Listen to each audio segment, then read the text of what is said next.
Boa tarde a todos, meu nome é Bruno e hoje eu e o João nós vamos dar continuidade às apresentações, demonstrando as nossas experiências e resultados que obtivemos utilizando o Gina. Antes da gente falar sobre uma implementação prática, a gente vai expor um pouco alguns conceitos e algumas coisas com relação ao conjunto de dados que foi utilizado. Primeiramente, o nosso dataset foi um dataset que a gente construiu utilizando os anúncios da OLX Brasil, e esse dataset ele continha 27.373 registros e ele era composto por um ID, a URL das imagens e um terceiro campo de caption que armazenava o título dos anúncios e o corpo dos anúncios, o que os usuários escrevem para descrever os anúncios. Todos esses anúncios eles estão na área de anúncios eletrônicos, então a maior parte deles é celulares, tablets, diferentes tipos de celulares, né? Como vocês podem observar na figura 1, a gente tem iPhones, Motorola, alguns relógios e beleza. Com esse dataset, a gente começou a tentar utilizar o Gina, só que a parte de indexação ficou um pouco ruim. Então, para melhorar a indexação, tornando ela mais ágil, a gente preferiu pegar as imagens e não colocar o URL das imagens, e sim baixar as imagens e armazenar elas numa pasta e apontar para dentro do dataset, né, através de uma lógica, onde que cada imagem está, tirando assim a URL do dataset e colocando a imagem em específico. Aqui, como vocês podem ver na figura 2, cada uma das imagens agora, elas repetem o mesmo ID e elas estão separadas em uma pastinha específica. E essa parte a gente vai demonstrar um pouco mais para frente. Um pouco mais para frente a gente vai mostrar também as implementações e tudo mais. Posto isso, a gente teve que construir dois flows específicos para fazer com que o Gina funcionasse dentro desse dataset que a gente montou. Mas o que que é um flow, né? Relembrando, o flow, ele é o componente responsável por gerenciar múltiplos componentes no sistema de pesquisa, a fim de concluir alguma tarefa. É possível construir um flow no Gina utilizando três métodos diferentes, como a API do Python, um arquivo de configuração YAML e dashboards interativos. A gente optou por utilizar a configuração YAML para executar, criar os nossos flows. E esses dois flows que a gente criou foram os flows de indexação e os flows de pesquisa. É possível, com Gina, imprimir esses flows, né, a estrutura desses flows. Para isso, a ideia seria utilizar essa função loadConfig e colocar o nome do arquivo que você está utilizando. Só que a gente tentou diversas vezes imprimir os nossos flows e acabou que a gente teve uma certa dificuldade, porque ele simplesmente colocava um arquivo vazio e não imprimia o nosso flow. Então, a fim de demonstração, a gente preferiu optar por mostrar um flow, como que seria, né, se a gente imprimisse um determinado flow, do que trazer o nosso. Mais devido a essa dificuldade técnica mesmo que nós obtivemos. Mas o que que é esse flow de indexação, né? O flow de indexação, ele define onde que está os dados entrantes e ele é dividido em três partes distintas. Ele tem uma parte de texto que utiliza o text encoder para representar o conteúdo e armazenar essa em uma nova representação, né? E armazenar essas representações e a meta-informação num indexer. E existe também uma parte de imagens. Então, a parte de imagens utiliza o Image Crafter para fazer a mesma coisa do Text Encoder. Então, ele meio que separa a questão do que é texto e o que é imagem, e ele também pega o documento original e armazena ele no próprio indexer. E aí, esse processo de pegar e montar essas representações é um processo. Eita, aí. É um processo um pouco demorado. Então, quando a gente foi fazendo os nossos testes, esse aqui é um exemplo da máquina até do João, que levou 4 horas e 27 minutos para pegar todos os 27 mil registros e ir armazenando, indexando cada um deles. Na minha Bruno, máquina levou umas 3 horas e 50 e pouco também. Então, dá trabalho, mas depois vale a pena para o próprio Gina. Bruno, Oi. só fazendo um adendo. Assim, tem como escalar esse processo de indexação. A gente, obviamente, optou por rodar na nossa própria máquina, então não tem nada paralelizado, apesar de ter ser paralelizável, né? Então, no caso, acho que isso justifica o tempo bem longo, né, para um número pequeno de anúncios. Acabou levando, no meu, 4 horas, na máquina do Bruno 3. Então, só explicando que possivelmente, se a gente conseguir paralelizar, e ele sugere paralelizar via pod do Kubernetes, então se a gente conseguir paralelizar, o processo tende a ficar bem mais rápido. Mas mesmo assim, é um processo custoso, tá? E depois a gente pode até detalhar um pouco mais como é que funciona. Isso. Então, seguindo, essa indexação ela é feita para quando a gente utilizar o pipeline de busca, né, o flow do search, a gente conseguir, através da API do Gina, recuperar essas representações e exibir os resultados de uma forma bem mais rápida. Então, o flow de pesquisa, ele é similar ao flow de indexação, tendo também dois caminhos distintos, um para cuidar de texto e outro para cuidar de imagens. E depois disso, o resultado do que foi obtido através dos caminhos de texto e imagem, ele é unido e ranqueado,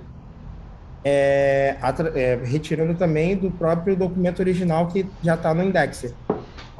E por que que isso é rápido, né? Porque acaba que o flow de indexação ele precisa ler do disco, enquanto o flow de consultas, né, o flow de pesquisa, ele vai direto na API do Gina, via esse REST API que ele está colocando aí. Então, dado um documento multimodal, as consultas no Gina vão encontrar o resultado esperado, utilizando esses dois flows. Aí, Bom, agora eu vou seguir, né? isso. Tá, a gente fala um pouquinho dos encoders que o Bruno citou nos dois pipelines, tanto de indexação quanto de busca. Começando pelo encoder de texto. A gente seguiu a utilização do mesmo modelo que, que foi usado no exemplo multimodal que tem no site do Gina. Então a gente pegou um modelo pré-treinado, Transformer, que é esse Sentence Transformer, é um Paraphrase MPNet Base V2. Basicamente é um modelo que roda em cima do, do de uma extensão BERT, né? Tanto que está ali, ó, se você conseguir ver no Sentence Transformer na linha 0, ele tem com o Transformer Model XLM Roberta Model. Então é uma derivação do BERT, tá? Então cuja entrada é um caractere são caracteres de tamanho 128 e ele faz só um processamento de uma camada. Só lembrando, o encoder na verdade são sempre tem duas stacks o encoder, né? O transformer, uma stack de encoder e uma stack de decoder. Esse modelo eles alteraram e só usaram o encoder. Então, basicamente, a saída dele, em vez de ser uma saída traduzida para a linguagem natural de novo, é uma saída que é um vetor. Então, é um vetor de dimensão 768, que está ali na etapa 1, né, que é a segunda etapa de pooling. Então, é uma saída de vetor 768. O que isso significa? Todas as entradas de texto, seja lá qual for o tamanho, até 128 bytes, eles transformam necessariamente num vetor de dimensão 768. Então, a ideia é meio que fazer uma normalização. Então, entra o texto, eles aplicam as camadas de atenção dos transformers, e a saída, em vez de ser a saída decodada, né, é uma saída encodada com tamanho fixo de 768. Então, eles optaram pelo uso desse modelo. Então é um modelo, de novo, pré-treinado, não foi necessário rodar um treinamento específico. Então, assim, ainda tem margem para melhora, né? Então a gente conseguiu resultados ok, mas a gente poderia melhorar trocando o modelo e fine-tunando o modelo. A gente poderia fazer um pequeno treinamento nesse modelo Transformer, por exemplo, para ele performar melhor para esse cenário de anúncios eletrônicos, por exemplo. A gente poderia também fazer mexer nos hiperparâmetros, etc. Tem várias coisas que poderiam ser feitas. A gente usou tudo no default do modelo. Então, o modelo já pré-treinado com os parâmetros, os hiperparâmetros pré-calculados. E esse cenário já tiveram resultados interessantes. Pode passar. A ideia do tratamento de imagem é semelhante. Só que ao invés de utilizar um modelo Transformer, ele utiliza um modelo CNN. Né? Então, um modelo convolucional. Então, ele aplica convoluções, né? Operações em cima das imagens, né? Operações que você pega um tamanho de uma janela e vai passando em cima da imagem para conseguir identificar algumas features. E a característica dessa arquitetura é que a cada passada de input, se você for ver o tamanho do input, né, que é o do lado esquerdo ali na tabelinha, ele vai sempre diminuindo. Ele começa com um tamanho de 224 por 224 pixels, cai para 112, depois mantém 112, depois cai para 56, cai para 28, cai para 14, cai para 7 até cair para uma dimensão. Então, uma dimensão de 1280. Então, é um modelo um pouco diferente de convolução que faz o que eles chamam de inverted residual block. Faz a operação inversa. Ele vai meio que perdendo informação até chegar em uma dimensão só. E aí, de novo, isso facilita a comparação, né? Parecido com o de texto, né? O de texto tem saídas de uma dimensão, tamanho 768. Nesse modelo, ele tem saída de uma dimensão um pouquinho maior, de 1280. Pode passar. Mas só pincelando um pouco o que a gente vai demonstrar, bem parecido com o que a gente trouxe até numa das aulas. O layout é basicamente o mesmo, a gente fez pequenas alterações, mas basicamente ele tem um input, né? um search box, que basicamente ele especifica qual é a entrada tanto de imagem, tanto de texto, para bater na API, né? Na API REST. E essas imagens, como é que a gente montou? Basicamente, a gente pegou as mesmas imagens de que foram indexadas, e só que em vez de pegar todas, a gente fez um sample de 200. Então, a cada refresh na página, a gente brinca com essas 200 simulando uma entrada. Então, a gente pega a imagem em base 64, então a imagem crua, como se eu estivesse fazendo um upload de uma imagem qualquer, e o texto relacionado àquela imagem. Então, a gente pega um dos 200 anúncios que a gente fez de sample dentre os 27 mil que a gente usou para indexar. E aí é possível calibrar entre texto e imagem, né? 100% texto, 100% imagem ou percentuais. Pode passar.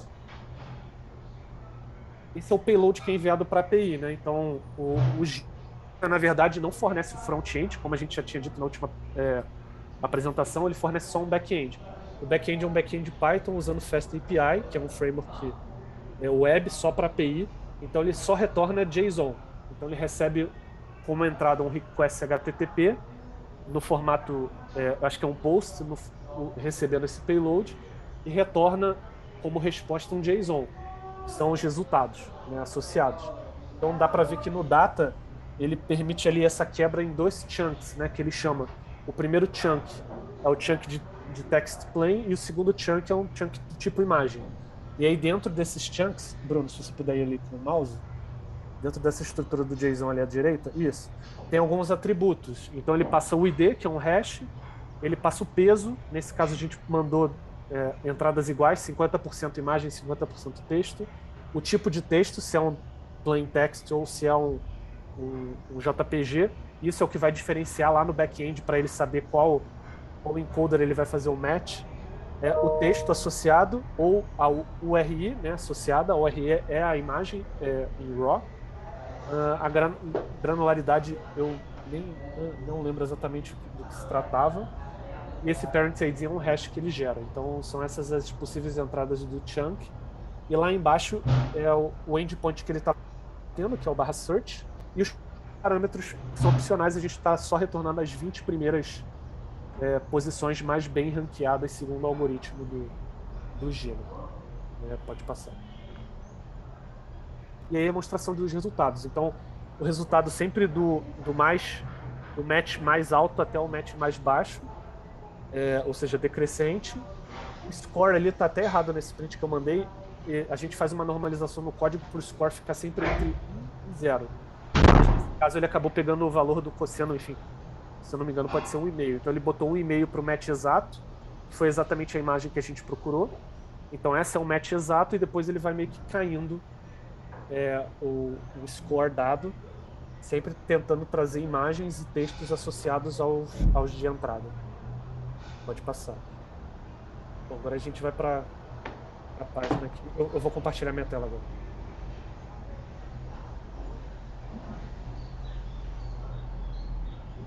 A minha internet esses dias está um pouco instável. Se por algum motivo eu cair, vocês me avisam que eu boto no 4G aqui.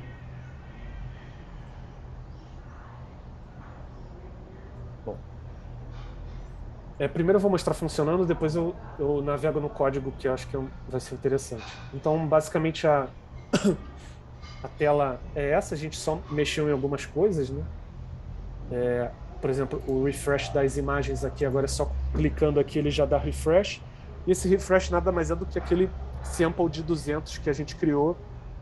Ele vai pegando dinamicamente, de forma aleatória, cada um dos exemplos. A gente pode aqui mexer na chave para pesar mais texto ou imagem. Vamos aplicar o search. E foi até bom esse refresh, né? Porque senão a gente fica atualizando a página. Aí a gente preferiu botar ali para não ficar toda hora ficar reiniciando. É Isso. mais simples. E aí, como eu tinha comentado na apresentação, a primeira sempre é o resultado igual, porque a gente está testando com imagens que foram indexadas. A gente poderia pegar uma imagem do computador e subir e ver como é que ele funcionaria, que também daria certo. Então, ele fez o match perfeito aqui, que deu o score de novo de 1,5, deveria estar normalizado para 1, e depois ele vai descendo os scores. Então você vê que a gente procurou um Samsung Galaxy J8. O primeiro, que não é o match exato, é um Samsung Galaxy J8, então foi um bom.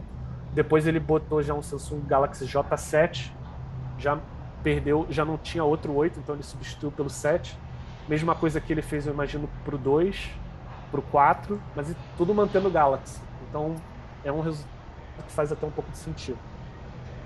De novo, J6, J7, e aqui está escrito ao contrário, o J6 está antes do modelo, né, da marca, que é Samsung, então mesmo assim ele conseguiu identificar.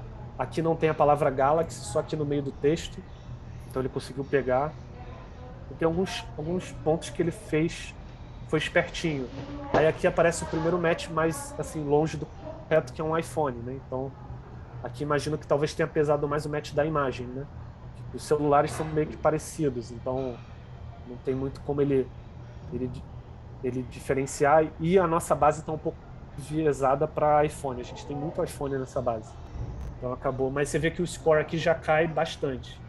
Então, de repente, se a gente botar um threshold de confiança, nem vale a pena mostrar esse resultado. Valeria mostrar a pena, de repente, até esse daqui, que é acima de 0,7. Então, eu vou dar um refresh aqui e a gente vê outro caso. Agora é um iPhone 11. Vamos procurar. Aqui trouxe o match exato e depois aqui trouxe um iPhone 12, um iPhone 11, iPhone 11. Aqui trouxe um Galaxy, trouxe incorreto. iPhone 12, iPhone 11, iPhone 11, iPhone 12.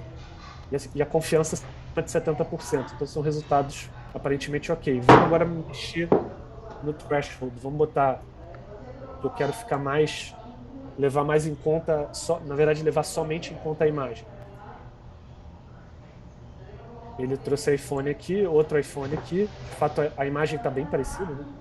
Aí aqui ele já cai para um J4, um Samsung. Já cai para outro Samsung aqui.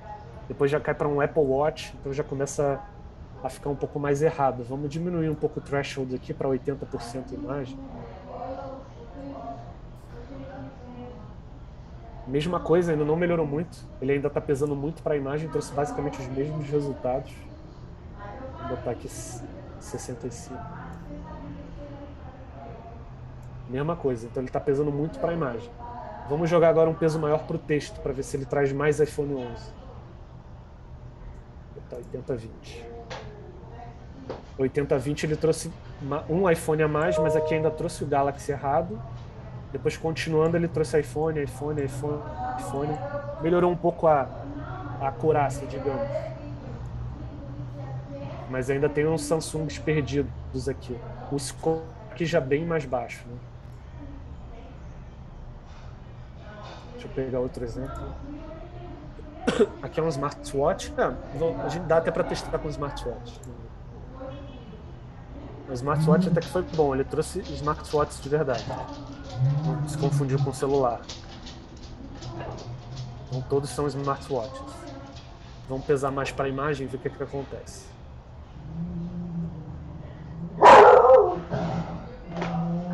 Aqui, como o smartwatch eu acho que está ocupando pouco espaço aqui na foto, ele pesou um pouco mais para a caixa, e aí ele trouxe bastante foto que tem caixa, e aí acaba trazendo celulares incorretamente. Se a gente botar mais para texto, possivelmente ele vai voltar a acertar mais. Aí ele voltou a trazer mais smartwatches.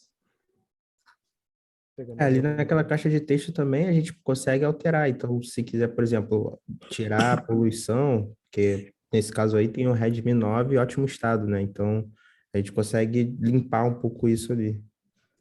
Aqui, por exemplo, a gente pode botar só a descrição, o nome do aparelho, então search. Ó, trouxe bastante iPhone 6 com 32. Então ele meio que pesou bastante o texto aqui. Aqui já trouxe um de 16. Aqui voltou para um de 32. Vamos agora botar mais para a imagem.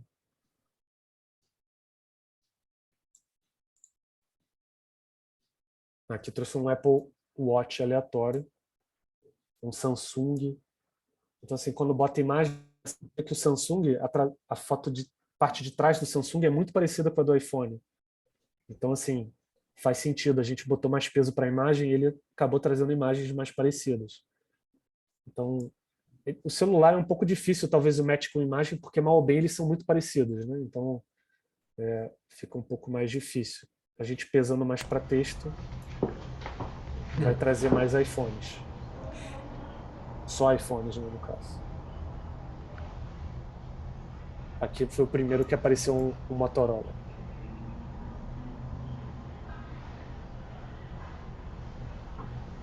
Bom, então essa é a demonstração. Agora eu vou mostrar um pouquinho o código, como é que foi feito. Vou começar pelos encoders aqui que eu já deixei abertos. São os dois encoders que eu falei. O de texto ele usou desse que está hospedado no Hugging Face, chamado Paraphrase Multilingual MPNet Base V2, que é, como a gente falou, é uma modificação do BERT, né? Então, basicamente, aqui ele tem alguns exemplos de como utilizar.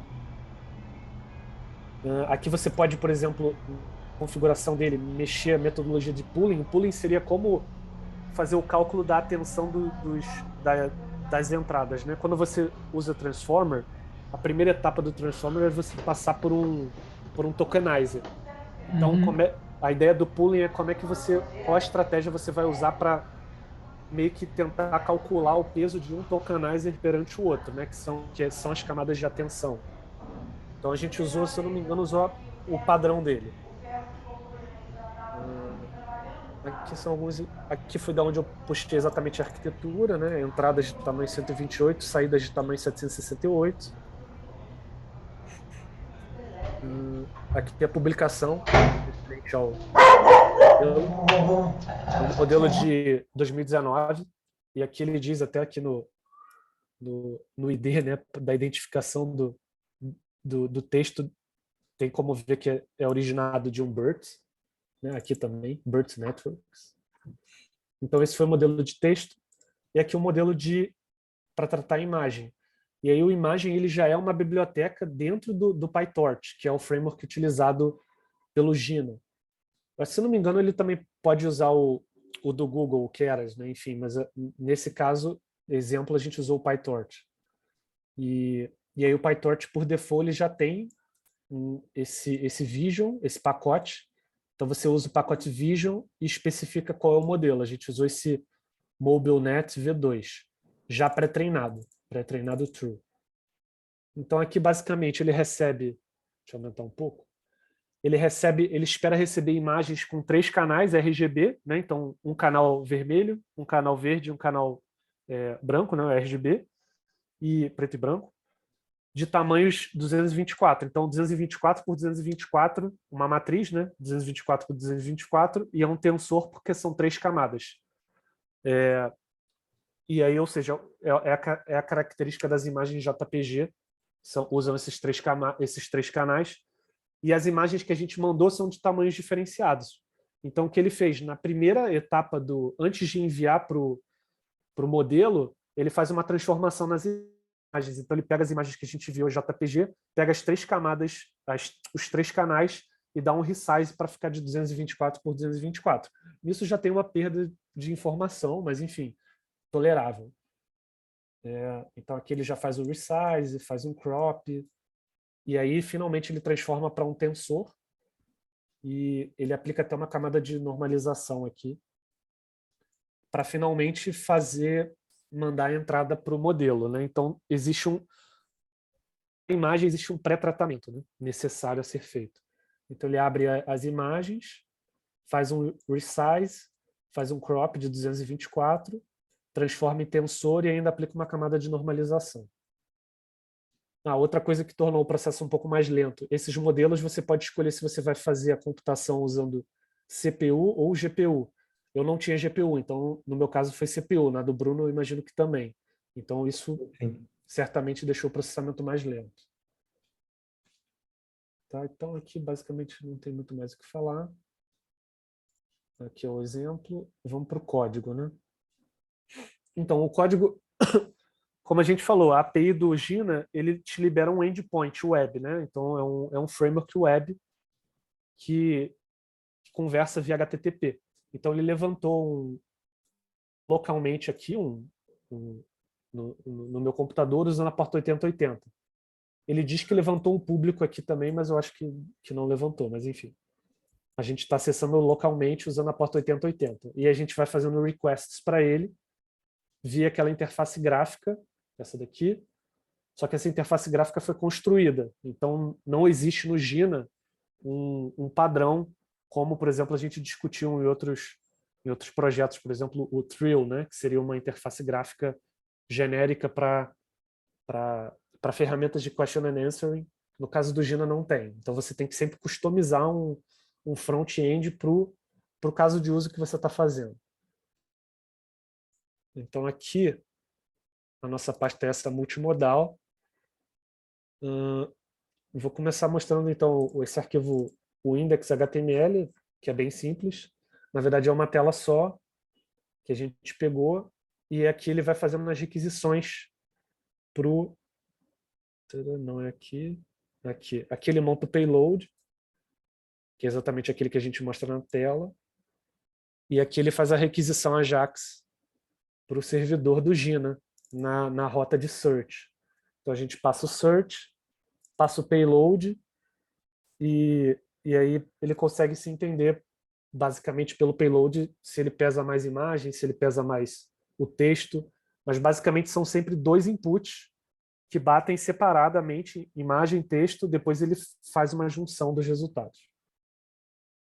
Então aqui não tem muito mistério. A parte interessante aqui eu acho que seria mostrar os executores, né? Então lembrando do Gina, ele tem o flow, que mostra, você monta em alto nível qual arquitetura você quer para o pipeline de indexação e para o pipeline de busca. Os executores, basicamente, são as implementações de cada um desses passos. Então, de fato, onde acontece a implementação de código. Então, cada classe aqui herda desse executor, que é um executor do Gina, e acontece uma implementação por debaixo dos panos para cada tipo de dado.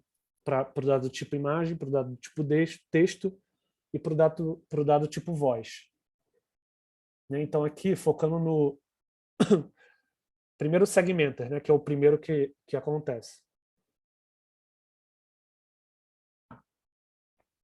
Então, o segmenter, na verdade, ele só, de fato, segmenta entre as entradas. Então, ele pega e separa a entrada do tipo texto da entrada do tipo imagem.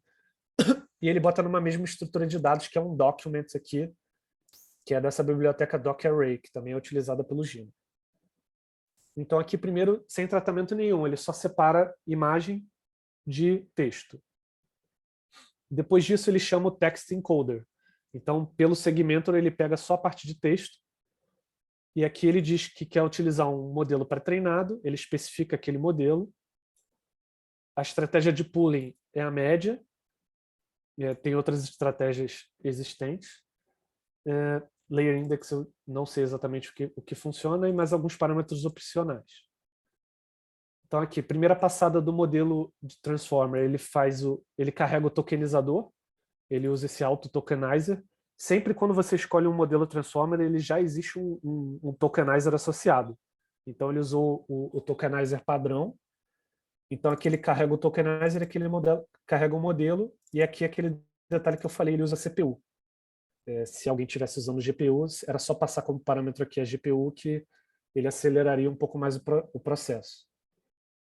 Então a primeira etapa é o Compute Embedding. Na verdade, esse Compute Embedding ele é um método privado, ele é chamado dentro do encode. Então o encode é invocado, ele faz alguns tratamentos, adiciona alguns tokens especiais de padding, por exemplo, etc. Ele invoca o tokenizer, que retorna sempre um PyTorch, né? Na verdade, ele retorna sempre um tensor do tipo PyTorch. Depois ele só aplica de novo, dizendo que todos os vetores, né, todos os tensores vão ser calculados em cima de CPU, e aí finalmente ele chama o modelo. E aí, do modelo, ele pega esses hidden states, que são aquelas saídas de tamanho 768. Então esse é o cara que vai ser comparado. Então aqui ele pega, ou seja, se na API de busca, se eu estou na API de busca, esse é o vetor que vai ser comparado com o que já foi indexado. Se eu estou na API de indexação, esse é o vetor que vai ser salvo para futuras consultas. Tá? Então, dependendo do cenário, esse mesmo encoder ele é utilizado, tanto para busca quanto para indexação. Tá? Então, aqui ele fez o... Tá, nada demais aqui. O Text Crafter é simples, ele faz só uma limpeza. O mais importante aqui é o Text Encoder. Tá? Então ele tira os espaços que retornaram vazio, tá? Ele dá uma limpeza nesse Document Array, mas não tem um papel muito relevante. Aí a gente vai para o Image Crafter. Então aqui ele já faz aquele tratamento de imagem para pegar o tamanho de 224 e tudo mais. Aqui ele já faz uma limpeza prévia. E você vê que ele é o primeiro a receber os requests aqui. Ele recebe no /index e no /search. Então esse image crafter é usado no pipeline de indexação e no pipeline de busca. Depois ele faz o image encoder, que de novo é onde ele aplica o modelo. Então aqui ele carrega o modelo, ele diz a estratégia de pooling, que também usou a média. Aqui é um pouco mais simples, não tem a etapa de tokenizer, né? É passar a imagem direto. E ele vai aplicando até a saída do modelo. Aqui ele aplica o modelo e aí ele armazena na verdade, desculpa, é aqui embaixo, no encode de novo. Aqui ele só carrega as coisas, né, os atributos, e aqui é que ele faz o encoding. Então ele transforma os tensores para um tipo NumPy, né? Depois ele aplica o pooling e pega os embeddings, né, que são as saídas. E aí armazena, ele chama de features, né? Então ele armazena essas features como se fossem embeddings daquela saída de 1024 ou 1028, acho que é 1024.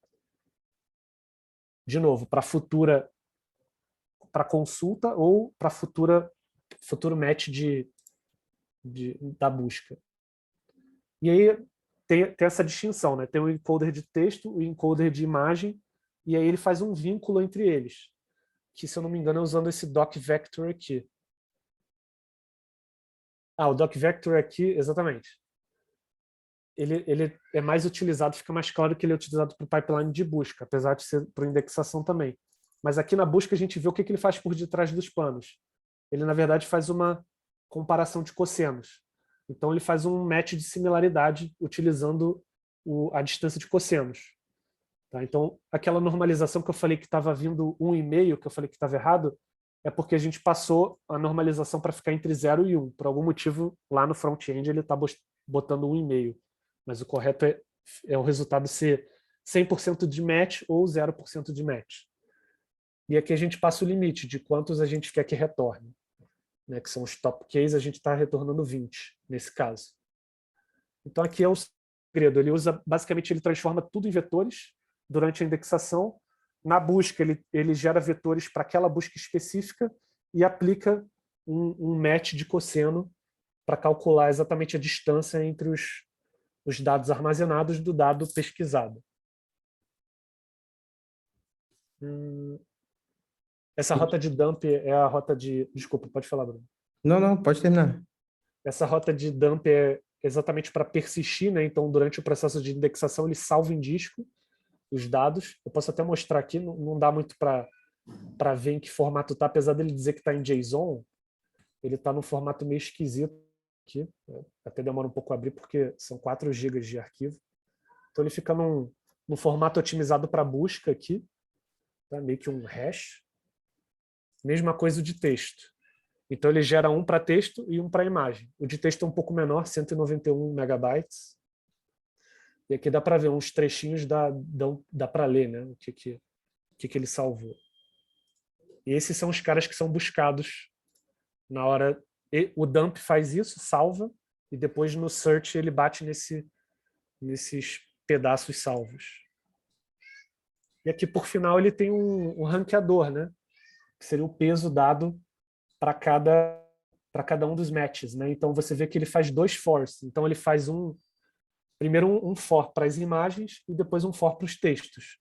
E aí ele vai pegando o cálculo de relevância dos scores e vai aplicando o cálculo do cosseno e o peso que a gente pediu lá no front-end para ser utilizado.